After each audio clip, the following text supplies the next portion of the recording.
अगर नर्क का डर निकल जाए और स्वर्ग का लालच निकल जाए तो क्या तुम मंदिर जाओगे? सच सच बोलना, अपने दिल पर हाथ रखकर पूछना।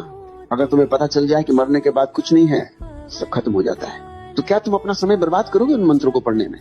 नहीं, तुम नहीं करोगे। इसका मतलब है कि तुम्हारा धर्म सिर्फ एक व्यापार है, एक बिजनेस, डर और लालच का धंधा, और मैं इस धंधे को जला देना चाहता हूँ। नीत्शे ने कहा था भगवान मर गया है। मैं कहता हूँ भगवान कभी पैदा ही नहीं हुआ। वो सिर्फ एक शब्द है, एक कोरा शब्द जिसमें कोई प्राण नहीं है, लेकिन इस शब्द ने तुम्हें मार डाला है।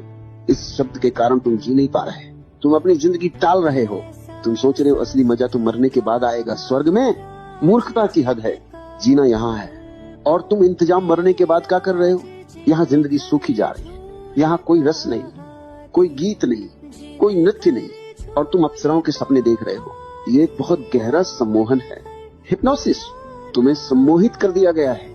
मैं तुम्हारी नींद तोड़ना चाहता हूँ। जागो, भगवान नहीं है। इस सत्य को स्वीकार करना बहुत हिम्मत का काम है, ये वीरों का काम है, क्योंकि जैसे ही तुम स्वीकार करते हो कि भगवान नहीं है, अचानक सारी जिम्मेदारी तुम्हारे ऊपर आ जाती है। Total responsibility. अब तुम किसी और को दोष नहीं दे सकते। अब तुम अपनी गरीबी के लिए, अपने दुख के लिए, अपनी पीड़ा के लिए किस्मत या भगवान को नहीं कोस सकते। अब तुम जिम्मेदार हो।